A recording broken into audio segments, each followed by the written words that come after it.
इस दास के द्वारा दिए गए इस सत्य आध्यात्मिक ज्ञान से परिचित होकर के एक मुसलमान भक्त मोहम्मद शहजाद खान उर्फ शहजाद दास जी आपको अपना अनुभव बताएंगे। इनके मुख कमल से सुने। नमस्कार सर, सतसाई बोगे जी। क्या नाम है जी आपका? मेरा नाम शहजाद दास है और मालिक के शरण में आने से पहले मैं मोहम्मद शहजाद खान था। मालिक की शरण में आने के बाद मेरे को शहजाद दास नाम है मेरा। कहाँ से आए आप? मैं गुड़गांव, ज़िला गुड़गांव, गांव कासन, ज़िला गुड़गांव से आया हूँ। संत रामपाल जी महाराज की शरण में आने से पहले आप कौन सी भक्ति करते थे? संत रामपाल जी महाराज की शरण में आने से पहले मैं एक मुसलमान समाज में से हूँ और मेरे को शुरू से ही हमारे जो बुज़ुर्ग है, जो भी हमारे माता पिता, जो भी हमारे मौलवी साहब है, उन्होंने मुझे सिर्फ़ एक ही चीज़ सिखाई थी कि नमाज़ पढ़ो, रोज़े रखो, ईद बकरीद मनाओ, मांस खाओ, कुछ भी करो पर मालिक का नाम लो। बस मुसलमान समाज में मैंने एक चीज़ ज़रूर देखी है कि मुसलमान समाज वो सिवा अल्लाह ताला के किसी को नहीं मानता। ये मैंने उन चीज़ों की देखा है। और इसके अलावा उन्होंने मेरे से कहा था कि एक तहज्जुद की नमाज़ होती है जो रात के 12 बजे पढ़ी जाती है, अगर उसको पढ़ लोगे तो जो तुम्हारा सवाब है, सवाब का मतलब जो फल है वो दुगना हो जाता है। और सुबह 4 बजे की जो नमाज़ जिसे हम फजर की नमाज़ बोलते हैं, अगर पढ़ के अगर आप किसी काम के लिए चलते हो तो ये समझ लो वो काम तो आपका 100% होगा। मैंने आज मेरे को मालिक की शरण में आज मेरे को 5 साल हो गए और 5 साल से पहले यानी कि मैं 22 साल तक इस साधना को करता रहा रेगुलर, पर मेरे को 1% भी ऐसा नहीं लगा कि आज मैंने अपना फ्यूचर बना लिया हो या आज मैंने अपना कोई काम कर लिया हो या फिर मैं किसी चीज़ में परफेक्ट हुआ हूँ या किसी चीज़ में मैं सक्सेसफुल हुआ हूँ।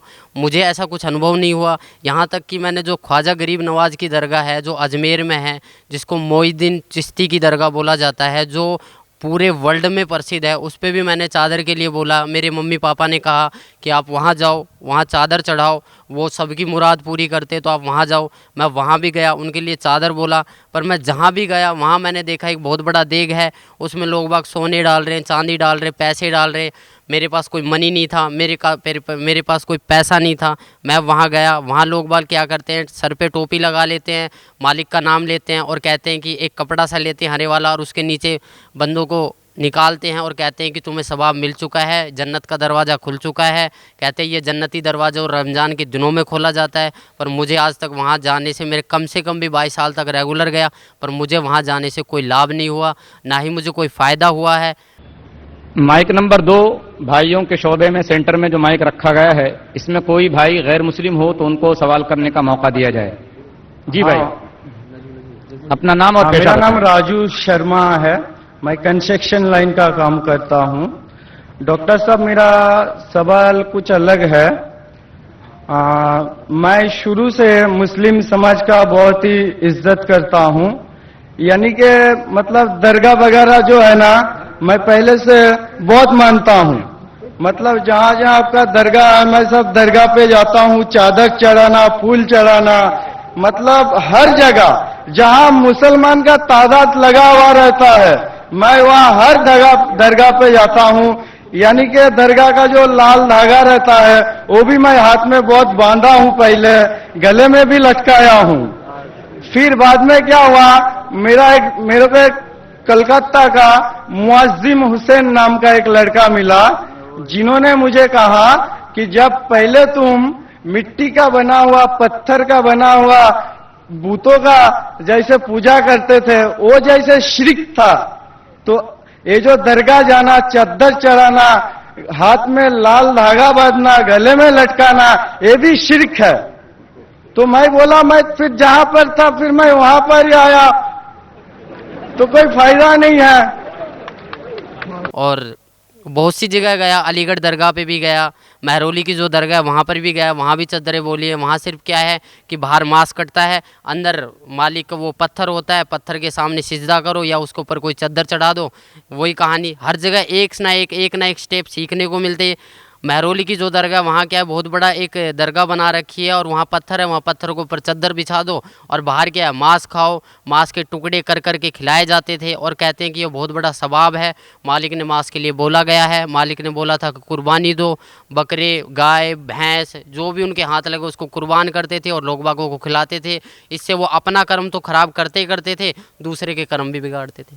मुसलमान धर्म में जो मांस बनता है वो इस प्रकार बनता है जैसे कोई हरी सब्जी बना रहा हो, और मांस में भी कोई बकरा काट देता है, कोई मुर्गा काट देता है, कोई भैंस काट देता है, सब चल रहे हैं और सबको बोला जाता था एक ही मटके में से, शराबी भी उसी मटके से पानी पी रहा है, कैंसर वाला भी उसी मटके से पानी पी रहा है, बच्चे भी उसी मटके से पानी पी रहे हैं, बाप भी उसी मटके से पानी पी रहा है और कोई नमाजी आदमी भी है वो भी उसी मटके से पानी पी रहा है। अगर मैं उस पर ऑब्जेक्शन उठाता था, मैं कहता था ये गलत है, तो वो कहते थे ये नहीं है, ये सवाब है, मुसलमान एक दूसरे मुसलमान का झूठा खा सकता है।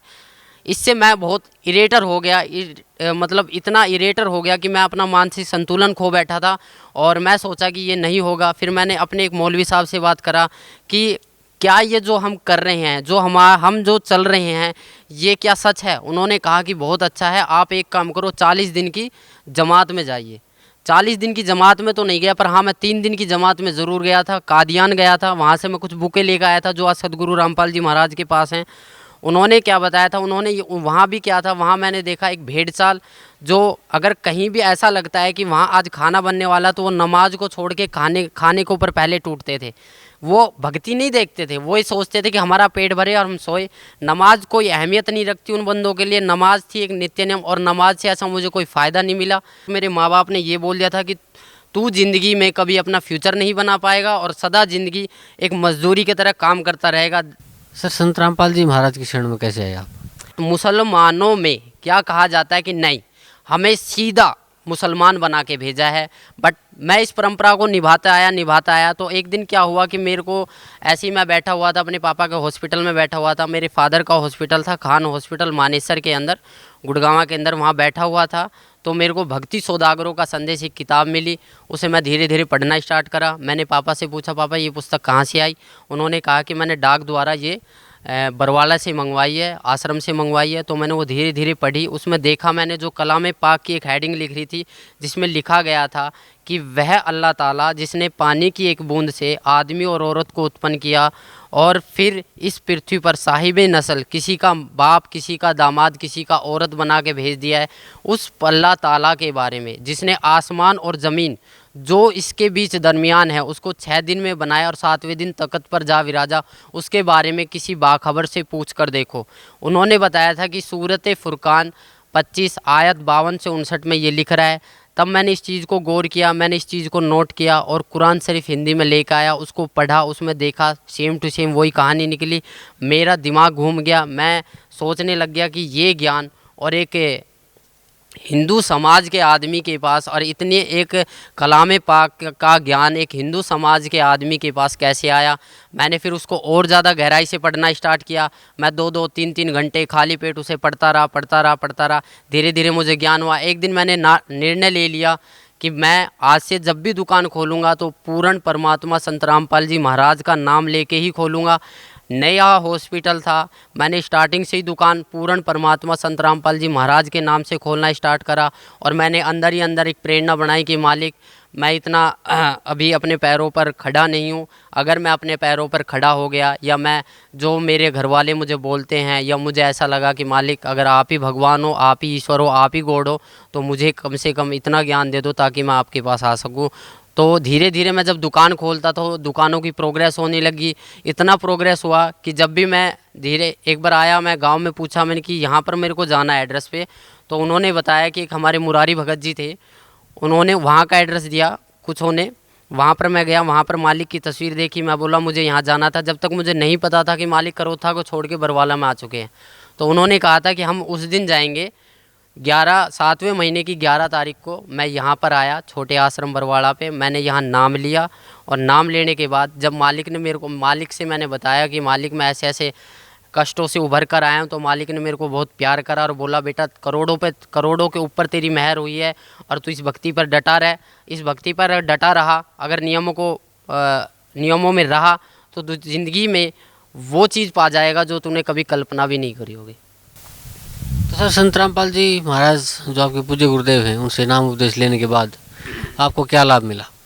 सबसे पहले नाम उपदेश लेने के बाद मैंने जो मेरा मनुष्य जन्म था वो सुधरा।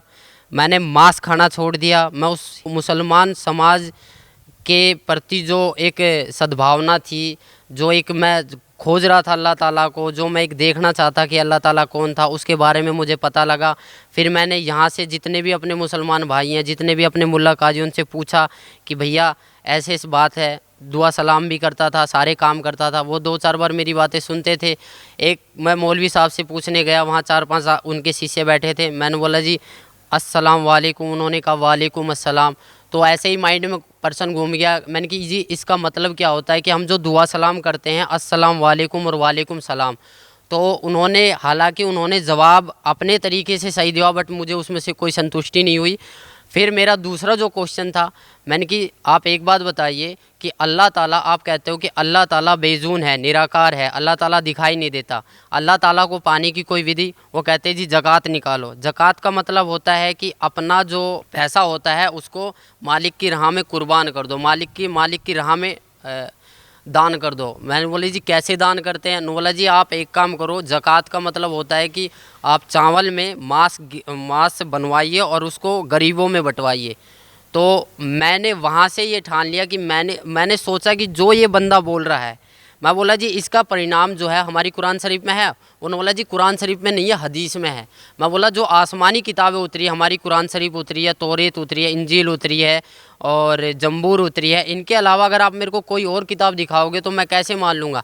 बोला जो कुरान शरीफ है उसमें तो खाली अरबी भाषा है और जो हदीस है उसके मायने हदीस में है। मैं बोला फिर जो कुरान शरीफ हिंदी में निकल रही है उसका क्या अर्थ है? बोला वो किसी ने गलत चला दिया, उसमें कुछ मायनों का अर्थ कुछ गलत होता है। तो इसी प्रकार मुझे भटकाया गया, मैं बहुतों से मिला। इसके बाद जो भी मुझे संतुष्टि हुई सदगुरु रामपाल जी महाराज के चरणों में आने से हुई है। और इसके अलावा किसी भी मुसलमान पंथ या किसी भी मुसलमान प्रवक्ता के पास ऐसा कोई भी मार्ग नहीं है। मैं खुद एक मुसलमान होके आप सभी भाई बहनों को ये बताना चाहता हूँ कि जितना भी मैंने नमाज़ पढ़े, मुझे पता है नमाज में क्या पढ़े। नियत बांधते हैं उस अल्लाह ताला के बारे में, फिर बोलते हैं सना सुबहानक अल्लाहुम्मा व बिहम्दिका व तबारक अस्मुका। इसकी हिंदी निकाल के देखो, आप इसकी हिंदी निकाल के देखो, उसमें आपको कहीं भी नज़र नहीं आएगा कि आप किसी परमात्मा की प्रार्थना कर रहे हो, क्योंकि ये प्रार्थना है ही नहीं, आप तो आदेश दे रहे हो। मैंने एक हिंदी निकाल के देखा, अल्हम्दुलिल्लाहि रब्बिल आलमीन अर्रहमानिर रहीम मालिक यौमिद्दीन इय्याका नअबुदु व इय्याका नस्तईन इहदिनस सिरातल मुस्तकीम सिरातल लजीना अनअमता अलैहिम गैरुल मगदूबी अलैहिम वनद्वालिन आमीन। ये प्रार्थना हम शुरू में पढ़ते थे, बट इसका कोई मतलब ही नहीं निकला। क्यों नहीं निकला? क्योंकि इसमें कोई प्रार्थना की चीज़ है ही नहीं। हम तो आदेश दे रहे हैं कि ए पैगंबर तू वहाँ जा, तू फलानी जगह कर, तू ये काम कर, तू ये काम कर। ये तो हम एडवाइस कर रहे हैं, पर हमें एक प्रार्थना करनी है। हमें नमाज का मतलब समझना है, नमाज चीज़ क्या है। नमाज का मतलब जो है परमात्मा बताते हैं कि नमाज का मतलब होता है कि अरदास लगाना, अपनी प्रार्थना लगाना, नित्य नियम करना। हमें 5 टाइम की नमाज दी है, फजर, जोहर, असर, मगरिब, ये 5 टाइम की जो नमाज दी है, पर आज लग हमने नमाज कौन सी सच्चे दिल से पढ़ी? कहीं भी हमें इस फजर की नमाज में ज़कात अलग हो जाती है, सुन्नत अलग हो जाती है, रकात अलग हो जाती है, कुछ भी अलग हो जाता है, पर परमात्मा तो एक है। हम पैदा होते हैं तब हम हिंदू होते हैं, और जब हमारी मुसलमानी कर दी जाती है फिर हम मुसलमान बन जाते हैं। ऐसा क्यों? अगर मालिक मुसलमान ही बनाना था तो वो जो मुसलमानी होती है वो ऊपर से ही क्यों नहीं बना के भेजी? इसका कोई जवाब है? किसी भी मुल्ला जी के पास इसका कोई जवाब नहीं है। ना ही हमारे मोहम्मद साहब ने कभी मांस को छुआ था। मोहम्मद साहब के 1,80,000 शिष्य हो गए थे, ना ही उन्होंने कभी मांस को छुआ और ना ही उन्होंने कभी बोला कि तुम मांस को खाओ। कभी भी किसी ने बोला नहीं है। मेरी सभी मुसलमान भाइयों, पूरे हिंदुस्तान, पूरे वर्ल्ड के मुसलमान भाइयों से प्रार्थना है कि मांस खाना, ये समझ लो हम अपने बेटे की कुर्बानी दे रहे हैं, हम अपने बेटे के मांस को खा रहे। एक मांस दूसरे मांस को खा रहा है, इससे बड़ा राक्षस और होगा कौन?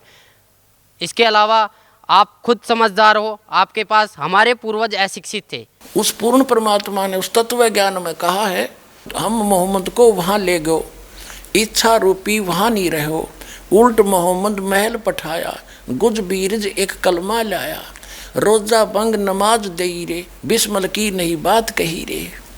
कहते हैं जब हज़रत मोहम्मद जी ऊपर से वापस आए, कहते हैं उन्होंने 3 चीज़ बताई आपको। रोजा, बंग और नमाज बिस्मिल करने का आदेश ऊपर से अल्लाह का नहीं लेकर आया। वो कहते हैं हम मोहम्मद को वहाँ ले गए, इच्छा रूपी वहाँ नहीं रहो, उल्ट मोहम्मद महल पठाया, गुज बीरज एक कलमा लाया। कहते हैं रोजा, बंग, नमाज दई रे, बिस्मिल की नहीं बात कही रे। कहते हैं मारी गऊ शब्द के तीरम, और ऐसे होते मोहम्मद पीरम, और शब्द फेर जवाई, हंसा राख्या मांस नहीं बख्या, ऐसे पीर मोहम्मद भाई। एक बार हजरत मोहम्मद जी ने अपने वचन से, शब्द से, सिद्धि से एक गाय को मार दिया और सभी लोग इकट्ठे हो गए और कहा कि अब इसको मैं शब्द से ही जीवित करूंगा। हजरत मोहम्मद जी ने वचन से ही उस गाय को जीवित कर दिया था। तो यहाँ उस सूक्ष्म वेद के अंदर स्वयं परमात्मा ने आके बताया है कि मारी गऊ शब्द के तीरम, ऐसे होते मोहम्मद पीरम, और शब्द फिर जवाई अंसा राख्या, यानी उसका जीव बचा दिया और मांस नहीं बख्या, ऐसे पीर मोहम्मद भाई। और तुम मांस खाते हो उसकी आड़ लेकर के। नबी मोहम्मद नमस्कार है, राम रसूल कहाया, 1,80,000 को सौगंध जिन नहीं करत चलाया, अरस कुरस पर अल तकत है, खालिक बिन नहीं खाली, और वह पैगंबर पाक पुरुष थे साहिब के अब्दाली। मेरी आप लोगों से प्रार्थना है कि आप मुसलमान हो के एक मुसल्ले ईमान बनो। मुसलमान का अर्थ होता है कि मुसल्ले ईमान, जो अपने ईमान पर रहे। पर हमारा ईमान कहाँ है? हमारा ईमान तो कुछ है ही नहीं। आज हम मांस खाते हैं, मांस खा के फिर झूठ बोलते हैं, फिर तंबाकू खा लेते हैं। पहले क्या था? पहले मुसलमान समाज में मुसलमान बंदे के ऊपर अगर दारू एक ऐसी चीज़ थी, अगर दारू गिर जाती थी तो वहाँ से उस शरीर के अंग को काट दिया जाता। पर आज पीते हैं, मस्जिद में दारू लेके चले जाते हैं, कुर्बानियाँ करते हैं, बकरे को काट देते हैं। बकराईद वाले दिन आपने खुद देखा होगा, साल में 2 त्यौहार आते हैं, एक ईद और एक बकराईद।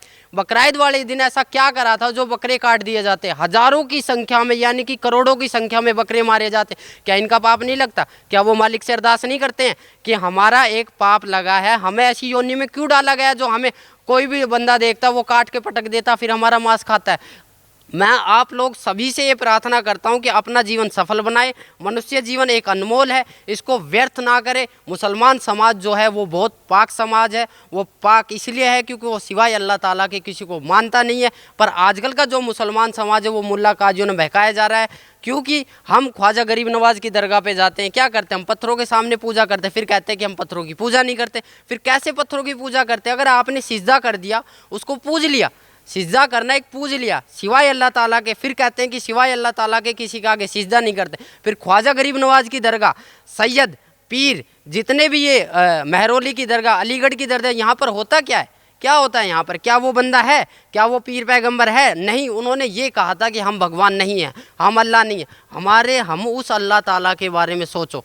मेरी सभी मुसलमान भाई बहनों से अनुरोध है, मैं प्रार्थना करता हूँ कि मैं अपने परिवार से भी ये प्रार्थना करता हूँ कि उस अल्लाह ताला के बारे में जानिए जो कुरान शरीफ में लिख रहा है। कुरान शरीफ में लिख रहा है कि फ़ला तूतिल काफिरन जाहिदुम बिही जिहादन कबीरन, कि वह अल्लाह ताला कबीर है और उस कबीर के लिए इस कुरान शरीफ की दलीलों से तू जिहाद कर, लड़ाई मत कर। जैसे मैं आज आपके सामने कह रहा हूँ, मुझे मजबूरन बस आप लोगों के सामने आना पड़ रहा है, क्योंकि ये काल एक ऐसी जाल है जिसको आप निराकार मानते हो। जिब्राइल अलैहिस्सलाम फरिश्ता जो कुरान शरीफ की आयतों को लेके मोहम्मद साहब के पास आया था, उस टाइम मोहम्मद साहब ने कहा था कि मैं अनपढ़ हूँ, मुझे पढ़ना नहीं आता। फिर भी उसने 3 बार ज़बरदस्ती उनका गला घोट कर उनके ऊपर, उनके अंदर शक्ति डालकर पढ़वाया कि जा नीचे जा, उसको बोल कि मेरा ईमान फैलाए, ईमान फैलाए। वो ईमान इतना तगड़ा फैलाया कि आज लग उस ईमान से हम निकल नहीं पाए हैं। मेरी आप लोगों से रिक्वेस्ट है, जितने भी मेरे पूरे वर्ल्ड के मुसलमान भाइयों, अगर मेरे से कोई गलती होती है या अगर मेरे को बताने में कोई गलती हो रही है, अगर आप इस चीज़ का ज्ञान रखते हो कि नहीं मैं गलत बोल रहा हूँ, तो आप सतगुरु रामपाल जी महाराज बरवाड़ा में आइए और अपने विचार प्रकट कीजिए। अगर हमसे कोई गलती हुई, अगर हमें लगा कि आपका मुसलमान समाज ठीक है तो हम मुसलमान बनने के लिए तैयार हैं। अगर हमें लगा कि आपका मुसलमान समाज गलत है तो आप अपने अहंकार, अपने घमंड और अपने ये ईर्ष्या को छोड़कर आइए और अपना कल्याण करवाइए। मेरे पापा बीमार हो गए थे, इतना सीरियस हो गए थे, वो मांस खाते थे, दारू पीते थे, बीड़ी पीते थे, सिगरेट पीते थे। डॉक्टरों ने बोला फेफड़ा ख़राब हो गया, दिल 20% काम करने लग गया है।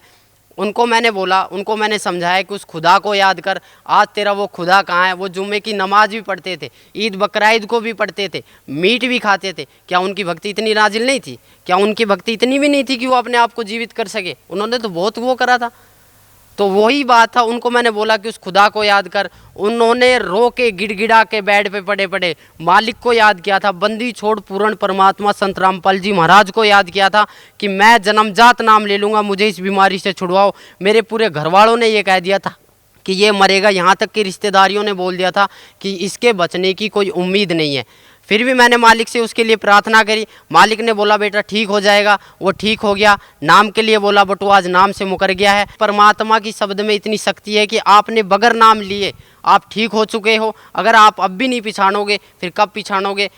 सर भी आप बता रहे थे कि अल्लाह ताला की शरण में जाना चाहिए, उसको पहचानना चाहिए, उसको जानना चाहिए। तो किसे मानते हैं आप अल्लाह ताला?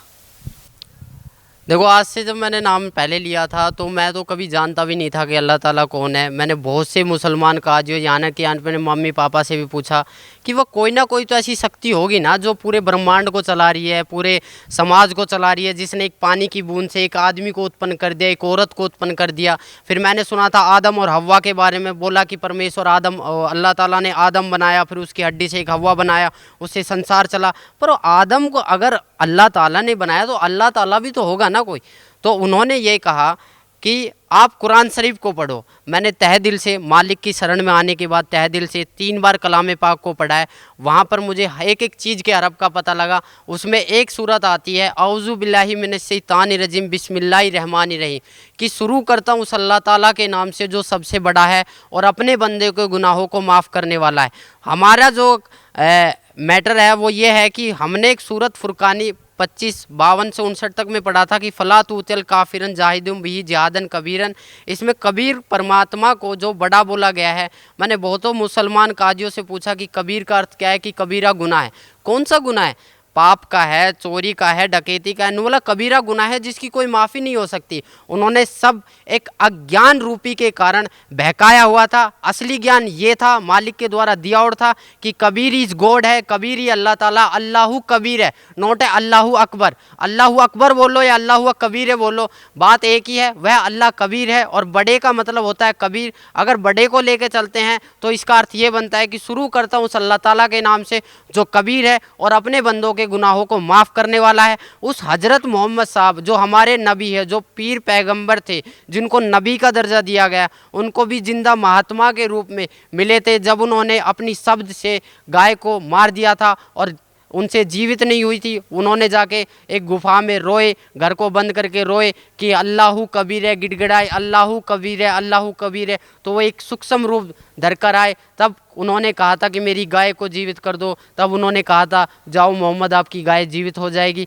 तब एक सूक्ष्म रूप में वो आए और उनकी गाय जीवित करी और वो चले गए। तब से मोहम्मद साहब की महिमा बनी। जिस दिन को गाय को काटा गया था, जिस दिन को गाय को काटा गया था, वो मुसलमान भाइयों ने अपनी डायरी में लिख लिया।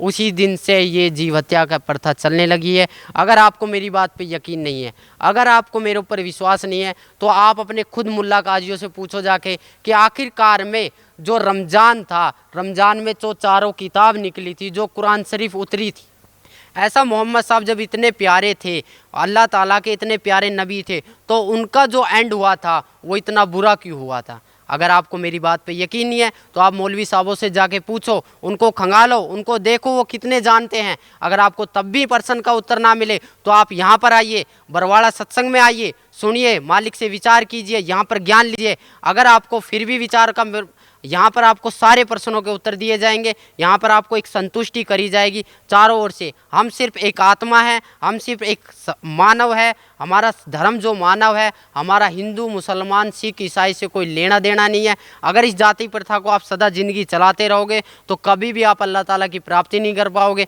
नमाज, रोज़ा, बंक, नमाज, दहीरे, बिस्मिल की नहीं बात करें, ये मालिक की वाणियाँ है। रोजा बंक नमाज नहीं रे। बंक माने अजान, अजान जो लगाते हो, अजान का मतलब क्या होता है? अजान का मतलब ही क्या होता है? अल्लाहु अकबर, अल्लाहु अकबर, अशहदु अन ला इलाहा इल्लल्लाह, अशहदु अन ला इलाहा इल्लल्लाह, अशहदु अन्ना मुहम्मद रसूलुल्लाह, अशहदु अन्ना मुहम्मद रसूलुल्लाह, हय्या अलस सलाह, हय्या अलस सलाह, हय्या अलल फलाह, हय्या अलल फलाह, कद कामती सलाह, कद कामती सलाह, अल्लाहु अकबर, अल्लाहु अकबर, ला इलाहा इल्लल्लाह। इसका मतलब क्या है? आज लग ना तो हमने कभी कोशिश करी, बस एक आवाज़ आती है उसके पीछे हम चल देते हैं। जैसे एक भेड़ जा रही है, उसको पता है मैं मरने जा रही हूँ, फिर भी हज़ारों की संख्या में से एक भेड़ निकलती है उसके पीछे, फिर एक छोटी सी भेड़ उससे निकलती है कि ये आखिरकार में भेड़ जा कहाँ रही है। वो भेड़ जाके देखती है शॉर्टकट रास्ते से, उसे पता लगा कि बहुत बड़ा कुआं है, उसके अंदर सारी भेड़ गिर रही है और सब चिल्ला रही है कि यहाँ मत आओ, यहाँ मत आओ। वो अपने माँ बाप भाई बहनों सबको समझाता है कि आप प्लीज़ इस रास्ते को छोड़ दो। सब कहते हैं कि नहीं, तेरे बड़े बुजुर्ग चले थे, तू भी चल। बड़े बुजुर्ग चले थे क्योंकि वो अशिक्षित थे, हम पढ़े लिखे, हमारे पास सही है, प्रमाण है। आप अपनी कुरान शरीफ को खोल के देखो, फ़ज़ाइल अमाल को खोल के देखो, मोहम्मद साहब की जीवनी पढ़ो। हज़रत मोहम्मद साहब कौन थे? उनकी 40 साल के बाद 2 बार विधवा हो चुकी खाजिदा बेगम से शादी हुई थी, 4 पुत्र 3 लड़कियां प्राप्त हुई थी। उनके सामने उनके पुत्र हाशिम, काबिल और ताहिर तीनों आपस में कट के मर गए थे। उस आदमी का जीना क्या जीना जिसके सामने उसकी बच्चों को ही मौत हो गई।